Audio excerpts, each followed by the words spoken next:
Bruh.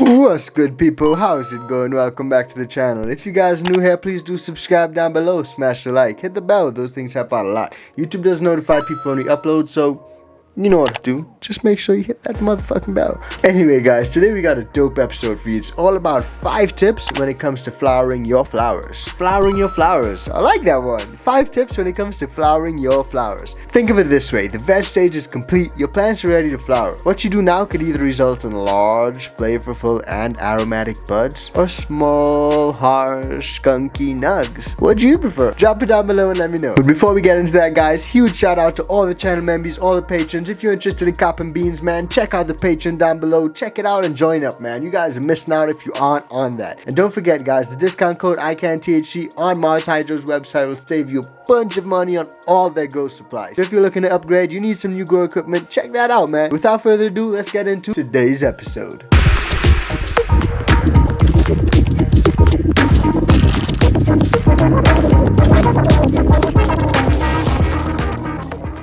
Yes, guys, so the day has finally come to flip your lights and let the flowers start growing. After weeks of hard work in the veg stage, every grower wants to do what they can to get the biggest, frostiest possible harvest, right? There are 5 simple things that you can do during the flowering stage to increase your yield. Now, first off, low stress training. LST is a technique that creates a flat and even canopy. I'm talking super flat and maximizes your space by growing shorter, bushier plants with more bud sides. It's all about maximizing your bud sides. Pruning excess leaves allows light to get into each site, so you grow more large buds and fewer popcorn-sized nugs. This can drastically increase your harvest, bro. Trust me. Now, while the bulk of this technique is done in the veg stage, you can still use this technique for about the first month of the flower cycle. It's important to start this technique when the plants are young and only have about 4 to 6 nodes, and the stem are easy to bend. If the stems get super hard, you can break them. And trust me, I've broken quite a few. You can check out my seed to harvest video on the Dirty Kush Breath and Sugarcane by In-House Genetics. I broke so many branches, dude. But they came out super frosty, man. But either way, man, timing is important. If you start training your plants too soon, you can potentially stunt your garden's growth, especially with those autos. A healthy plant that's pruned and staked at the correct time will recover quickly and the growth will be a lot more vigorous. As your plants go into flower, you can still try to spread them out. So that's where the LST comes in. In the early stages of flower, try to spread out those bud sites so you can get more light hitting more bud sites, get more buds. A lot of people go in there and train their plants on a weekly or even daily basis so you can control the growth and the shape. Once you bend that main stem sideways, a lot of shoots will start to grow up to the light and you'll get more bud sites. Now, tip number 2 may sound like common sense, but it's super important, guys.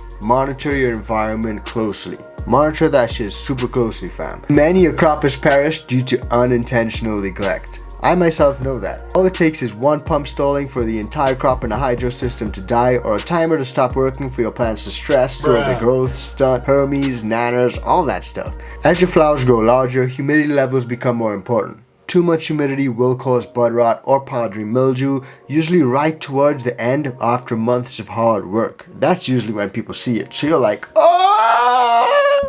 So for sure, guys, it's a good idea to check in on your grow room at least once or twice a day. Make sure everything is good in there. And I'm talking, make sure your temperature is between 70 to 74 degrees Fahrenheit. Your humidity levels should fall between 45 to 50%. Check that all timers or pumps are working properly. If you got a security cam in there, just check it in the nighttime when the lights are off to make sure that their lights are actually off and not on and not stressing your plants. Check the angles of your oscillating fans, especially as the plants grow larger, to make sure that all the plants are moving gently in the breeze. Not enough airflow will guarantee a lot of fungal issues. Adjust your lights or your plants as they grow taller to make sure that they don't get too close to the light source and burn. Also, check the pH and the ppm of your nutrient solutions before every single watering. If you're growing in soil or a soilless media, check on the moisture levels just to make sure it doesn't dry out too much. That's especially important for you organic growers out there. Don't let things dry out too much. And the big one and often overlooked one is make sure your room is clean, guys. Just keep the room clean at all times. Make sure the shit's clean. Change your clothes, change your shoes if you've been outside in the garden. You don't want to bring any bugs or fungal diseases indoors. That's one of the main causes of pests and disease in the grow room, man. Like, I've actually started plants outside, brought them inside, and worst decision I've ever made in my life. Never again will I do that. Now for tip number 3, guys, you can add some CO2. Adding CO2 to your grow room can have a dramatic impact on your yield. If you increase your CO2 levels to, let's say, 750 to 1500 ppm, you can increase increase your yields up to 50% and reduce your flowering time by 7 to 10 days. Isn't that pretty crazy? Now shout out to TNB Naturals. TNB Naturals have got some awesome CO2 enhancers. All you gotta do is shake, hang them in your grow tent, and you're good to go, man. It's literally self-explanatory. All the instructions are on the back there. So definitely check them out. They've also got some dope-ass granules that you can use for pH up and pH down. But CO2 is something a lot of growers use. You've probably seen these hanging in some growers' tents before, so that's what's up. Now, fresh air has about 370 ppm of CO2, but that can get used up quickly, especially in an enclosed space. If your levels get below 200 ppm, your growth will slow down, and below 100 ppm, growth will just almost stop altogether.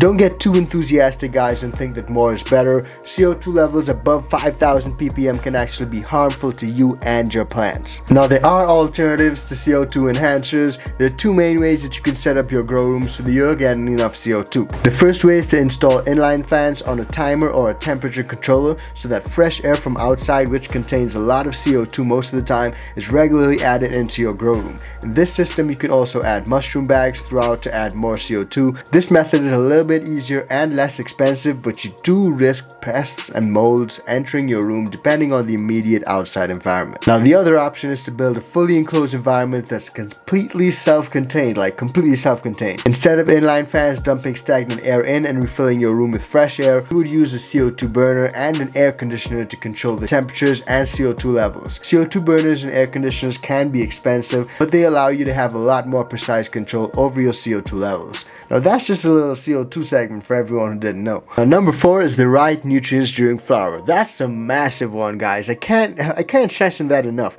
A lot of people feed their plants during flower the same stuff they feed during veg, and it's completely different in terms of the nutrients that the plants need during each cycle of growth. During the veg stage, you need a lot more nitrogen. During the flower stage, you need a lot more potassium, phosphorus, that sort of stuff. Now, there are even many bloom boosters and supplements on the market that are said to increase yield and the flavor of your buds. Most base fertilizers, though, contain enough phosphorus and potassium to supply your plant's needs in the flower stage, but if you want, you could always monitor the runoff water, and if the levels are low, you can add more to your nutrient solution. Now, there are sweeteners out there that you can use in the flowering stage. Those can be beneficial. I've tried Turpinator, Purpinator, Bud Candy, Honeycomb Hydro. I've tried a lot of different things, but feeding your plants carbohydrates like simple sugars will increase your yield and feed beneficial microbes in the soil. And for that reason, some people just use molasses. Either way, a lot of these things contain amino acids which are necessary to plant growth. Some growers find using sweeteners that smell like pineapple or berry or whatever can enhance the flavor and aroma.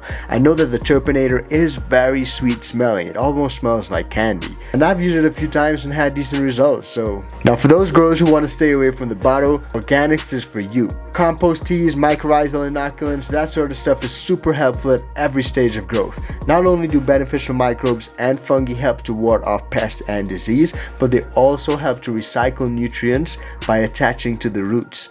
So instead of nutrients getting flushed out with each watering, microbes hold on to them and release them for the plant's food on a regular basis. That massively increases the root growth, and as we all know, the bigger the roots, the bigger the fruits, bruh. Tip number 5 I've saved for last because it is a controversial one. Now drop a comment and let me know what you think of this. Personally, I found leaching is a great thing to do when it comes down to the end of your flower period. Now, a lot of people know about it. There's a lot of controversy behind it. Does it work? Is it bro science? Does it not work? Do you need to do it? Do you not need to do it? Flush stuff tastes better. Flush stuff does not taste better. But we're not getting into that. What I'm talking about is leaching. Have you ever got some super pretty flower that you ground up, tastes super harsh for some weird reason, but it looks so good it just tastes harsh? In my experience, leaching helps to take care of that. Now, leaching is not flushing. Flushing is literally where you flush a lot of water over top, that settle in. So we all know that there can be nutrient buildup, salt buildup, all that sort of stuff coming down to the end of harvest, and you want to sort of get that out. So I found that the best way to do that without actually having to flush and throw a bunch of water on there, douse a bunch of water on there, is that I cut all newts about 2 to 3 weeks out from the harvest period. Stop feeding all newts about 2 to 3 weeks out, and I only water with pH water. Make sure my pH is set and I water my plants, and all those excess nutrients and stuff will naturally leach out of there. The plants will use it up, and you can achieve that nice color, fall fade sort of color that everyone goes after without actually having to flush. So that's just something that I found useful. That may not work for everyone, but it works for me in my organic setup. So it works for me in my setup. So drop a comment down below and let me know if you do anything similar to leaching. All in all, there are many factors that contribute to healthy plants and big flowers. So by following some of these tips and protocols, you probably dramatically increase the size and flavor of your yield, which makes all the hard work worth it. So smash a freaking like for that, guys, and don't forget to hit the bell on your way out. Join up with the YouTube channel members down below. Check us out on Patreon, man. We've got a lot going on. If you want beans, that's where to go. Anyway, guys, we'll see you on the next one. Have a good freaking day, man. Smash the like and peace out, bros.